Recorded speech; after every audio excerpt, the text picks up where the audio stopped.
Hi, it's Martin W. Ball, your Kangen water guy. Today talking about packing up your unit to go traveling, whether that's locally, whether that's interstate, whether that's internationally. I'm going to walk you through what I recommend you take with you, what you're prepared for, as well as how to make sure you're packing the unit effectively. Now, I'm going to use the Kangen as an example, but it's the same across all of the units. So what we're going to do first of all is we're going to be looking at taking the filter out. Because what happens when we're traveling, if the filter's rattling around a lot, then it could actually damage the housing. So I'm going to lift the cover. I'm actually just going to turn it, make it a little bit easier for me.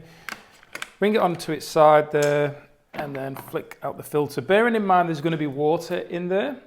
So what I'll do is I'll put that to one side. I'm now going to put the cleaning cap on. So if there's any water in the unit, it's actually going to be locked in place there.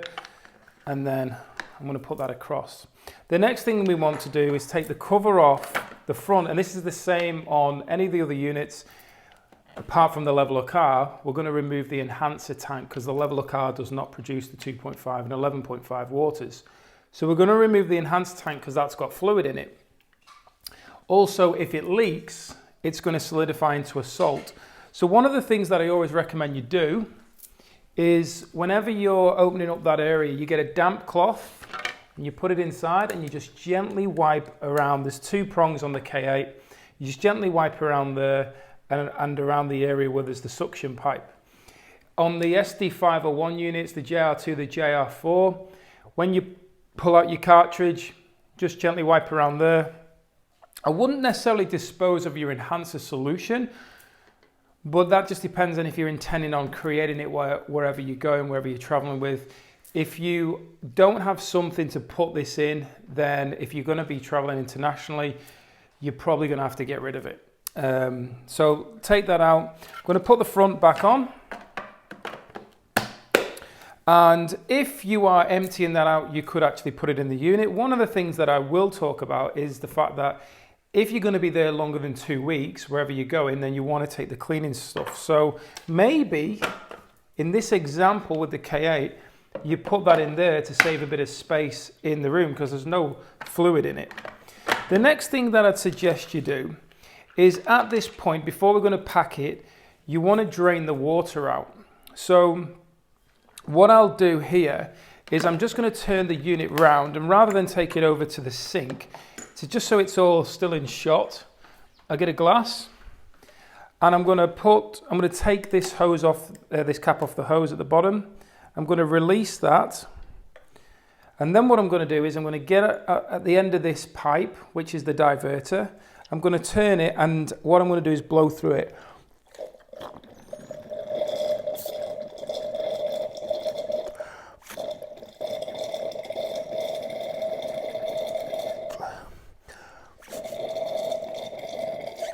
So what we now know is that there's hardly any water that's left in there. So there shouldn't be any issues when you're going through customs or anything like that.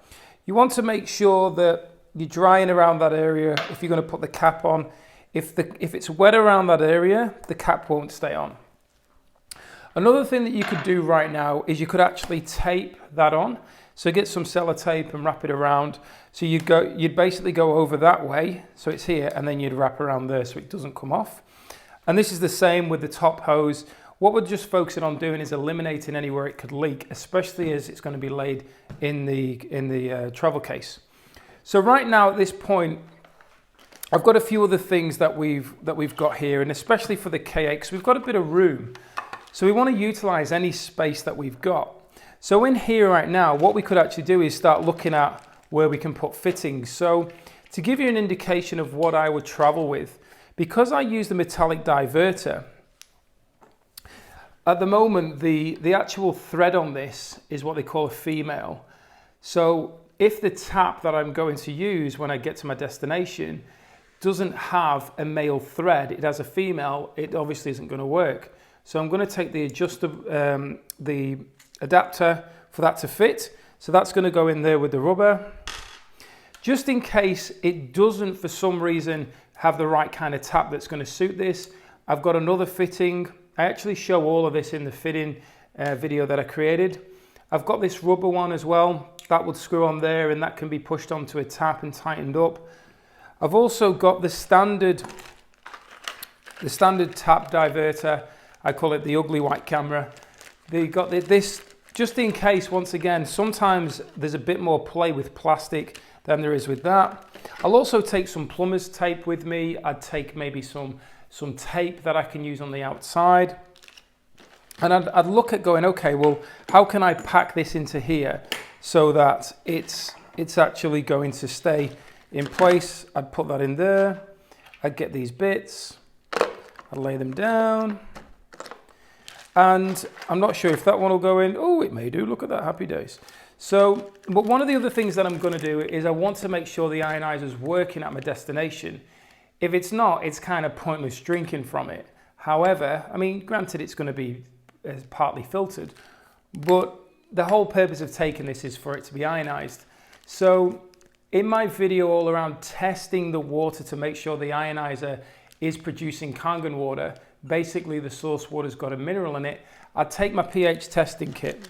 So I'd put that in there, I'd get the cover and I'd slide that down in place.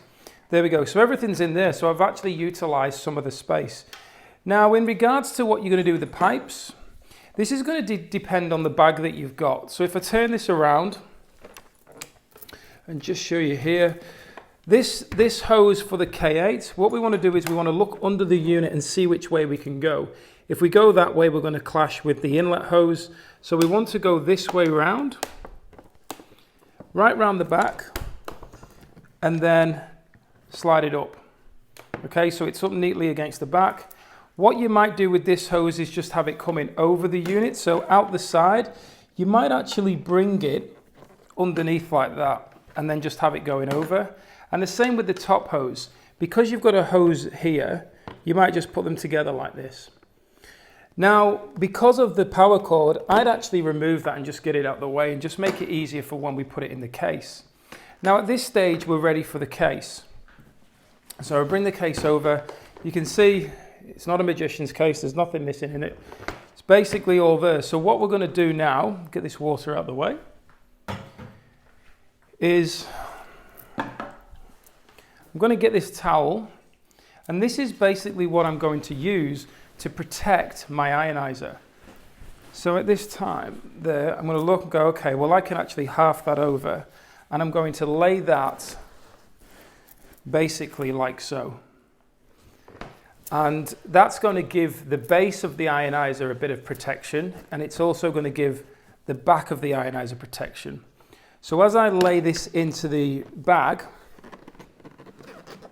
I'm now going to be able to see how it sits.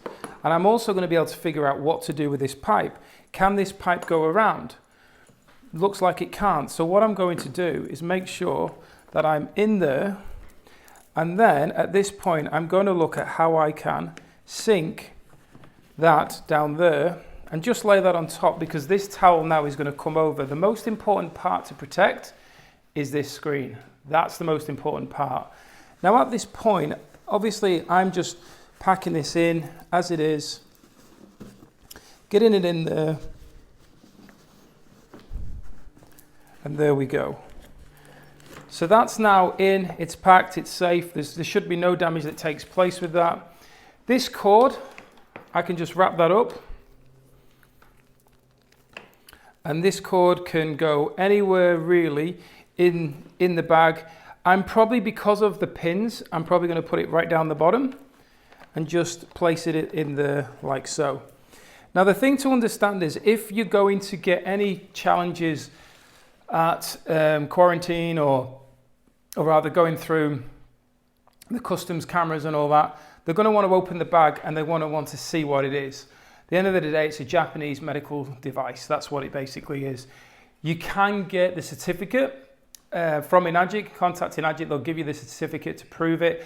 I usually have it and have it laminated in here, but I lent it to a friend and it didn't come back. So just showing you how this is packed. Now then, what do we do with these, especially if we're going to leave the fluid in? That's going to be up to you how much you want to leave in. Personally, I'd recommend you just get rid of it.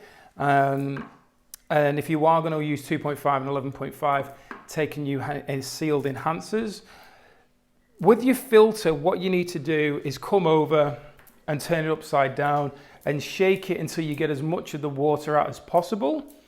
And then what I'd recommend is basically putting it in some bags. So put it in one plastic bag, seal it, then put it in another one, maybe the other way around, seal it, and basically take it like that. It doesn't matter how many times you try, there's always going to be water that keeps coming out of it. It's just going to keep happening.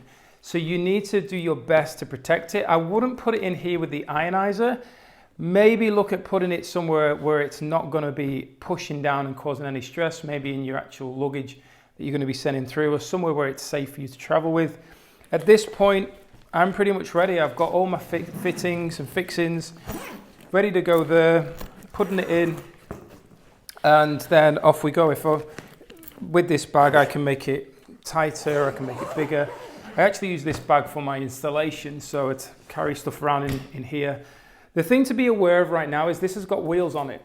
So if you're going to start going over rough ground and banging around with it, you've got an expensive water ionizer in here. So the idea is to protect it as much as possible. So carrying it is going to be a good thing. Wherever you can and you're on flat ground, if you want to wheel it, it should be okay. Everything that's inside of the ionizer is fixed.